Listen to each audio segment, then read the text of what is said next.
Hey, Boman, how are you? Not well, Omid. Not well.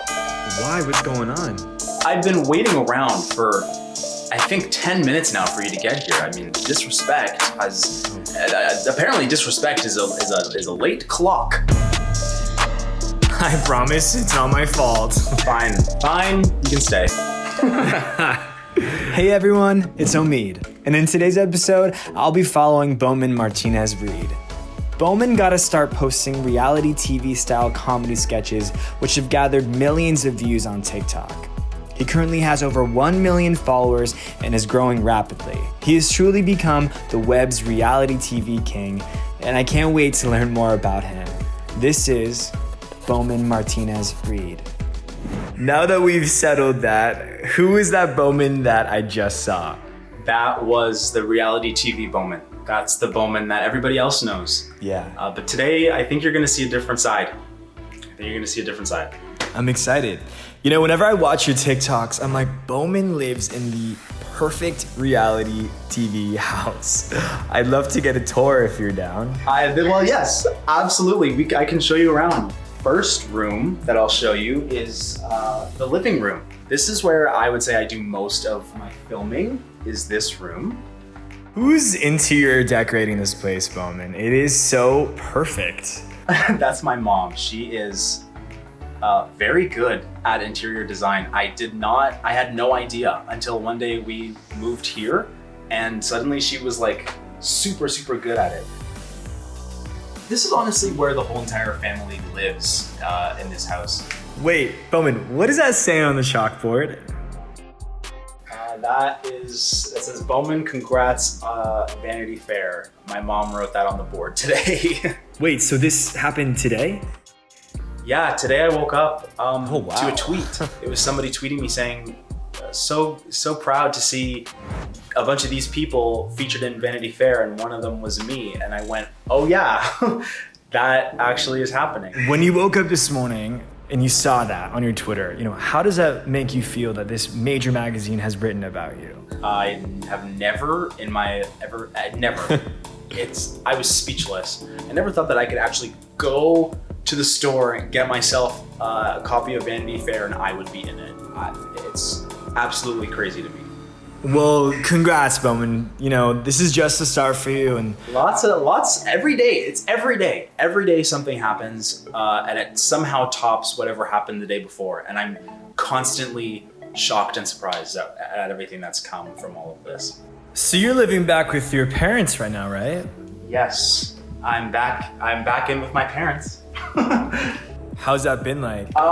That's been exciting. Honestly, I wouldn't have had it any other way, especially during quarantine when I could not have been alone by myself in my apartment for the last 4 months. So moving back was the best choice. Okay, so here we have my bedroom, where I spend most of my time. Oh, wow. That's amazing. That's my mom. She actually laid out some things for us to see, for you to see. Wait, really? This is my, the disrespect made me dance all night. It's 4 times platinum. This is a prop. Now that I've made disrespect my brand, I think I say it a lot less. I never say it anymore. And when I do, my friends are annoyed. They're like, oh my God, this isn't a TikTok video. I don't know where it started, but I'm always one that wants to see everybody else succeed, but people want to see you fail. And that's where the disrespect comes into play. Yeah. Today, I actually literally got my diploma in the mail. Oh, cool. I never thought that I would actually get my diploma mailed to me and that I would take my diploma photo on my back deck in a tank top. I got a degree in media. And so getting this degree helped me narrow down what it was that I wanted to do and what it was that I didn't want to do. Yeah. So what do you got planned today? I have to go film a TikTok, so I might need to get changed to go do that.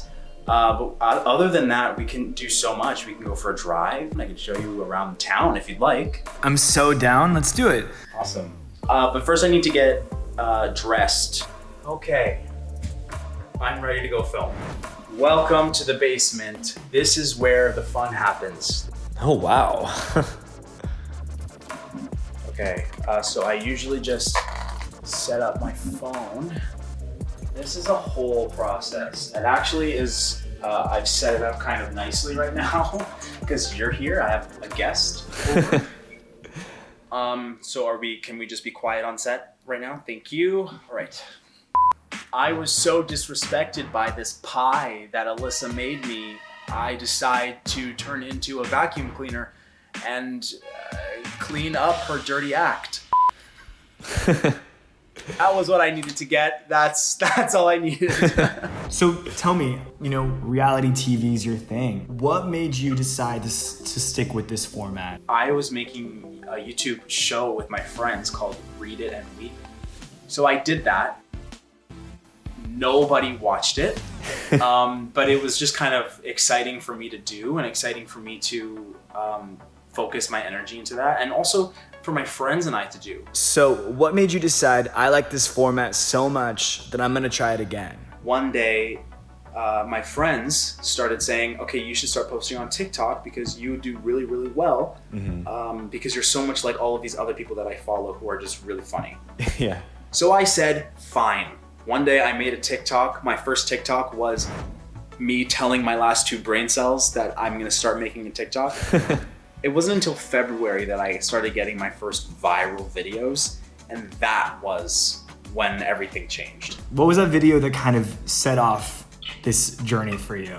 I posted a reality TV show TikTok where my roommate had swept and he did not clean up the dirt. That was the TikTok that got posted to Twitter, and it got 1 million views on Twitter, and that was when I realized, oh, this is gonna be something big. I love that you have, your friends in your TikToks. When you kind of started to blow up on TikTok, what was that like for them? My friends are so important to me. So we were all in the arts program. When everything started blowing up, they could not have been more supportive. My success is everybody else's success. I would not be here talking with you if it weren't for them. That's amazing.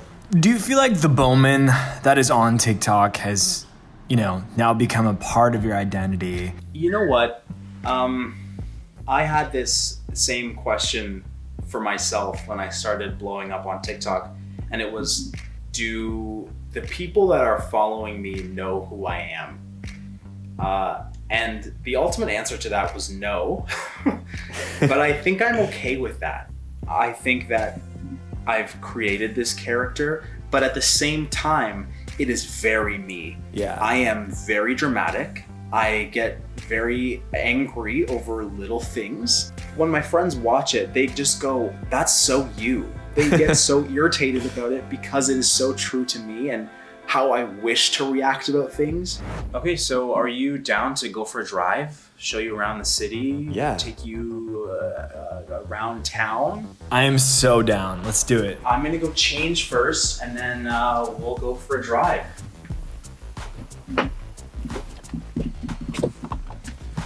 Okay. What were your high school years like for you? Grade 9, I was so annoying. I was the most annoying kid in class, especially in grade 9, you're the most annoying. And I was voted most likely to be famous, oddly enough. Okay, so coming up, Cawthor Park Secondary School. This was so important to me, this school. Okay, going to this school was kind of a breath of fresh air for a lot of reasons. There was a group of guys that I was friends with in middle school that were not the nicest to me. It was very, just a negative environment that I was a part of. Lots of name calling, lots of talking behind your back, and I never felt like I was celebrated for who I was in that school. Yeah. When I came here, suddenly my difference was what made me cool. I just met a lot of people who were very similar to me and who understood me and I understood them, and it was really, really cool to learn a lot about myself during those years. Here, if you were gay, if you were queer in any way, you were cool. Yeah. It was a very, very positive environment. From my own personal perspective, being a colored person in this school, I had a lot of opportunities to do great things. That's honestly so refreshing that you were, able to be yourself and that you made that decision to move schools, because, it's important to look out for yourself and your happiness. To be back there doing this after university is very weird. Yeah. That is very weird, and something that I never thought that I would do, but always kind of wished I would be able to do, was like go back there and kind of look at it and be like, wow, I did something. I made something happen.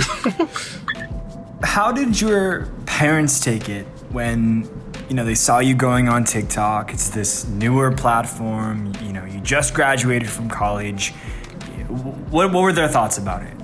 They were excited because, when I started TikTok, they didn't care.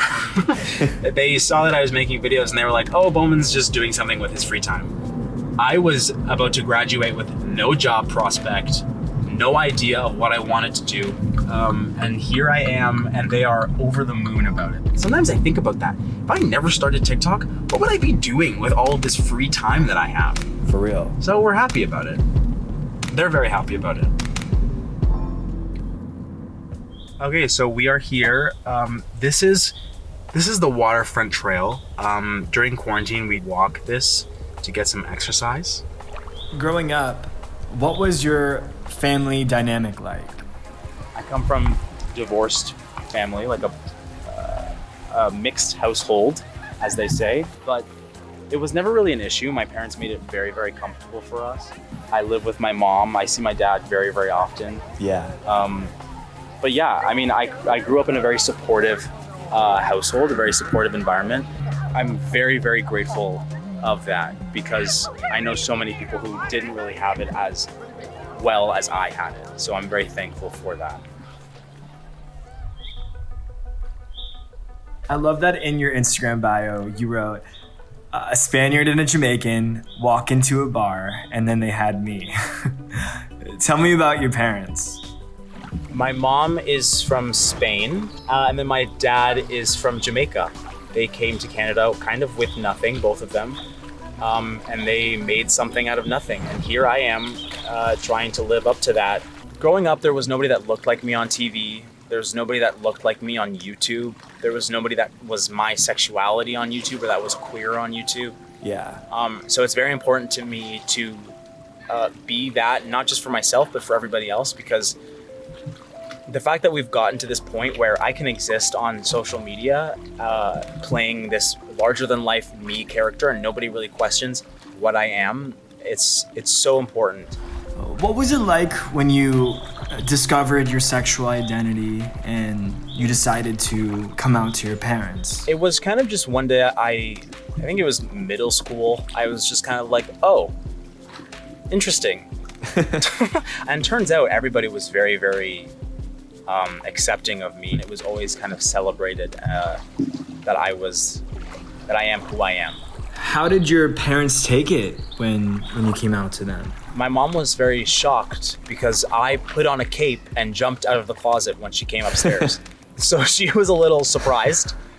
But we had a whole discussion about it, and she was like, of course I love you. My dad, I told him in university, and he was kind of just like, oh, okay. And that was kind of it. There was no pushback or anything. I'm so fortunate about that.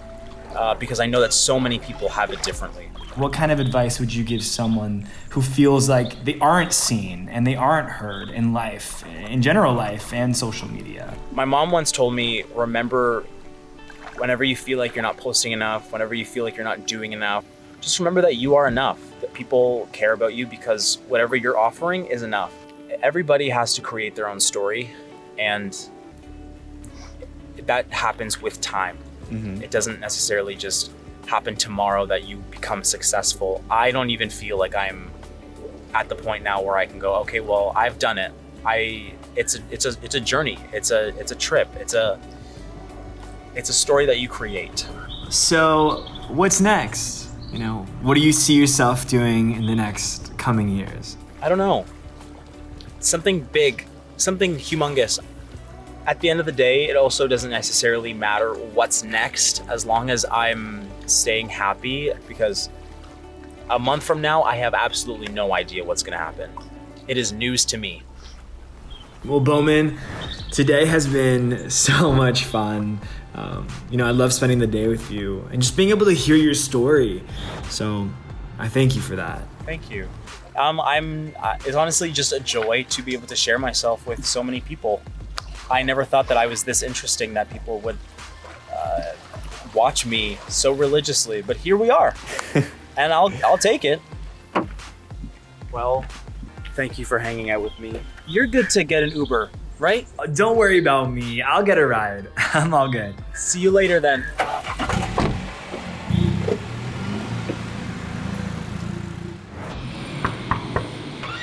Hello! Hey, Elle, how are you? Next week on This Is, I follow Elle Mills, who tells me the highs This is so awkward.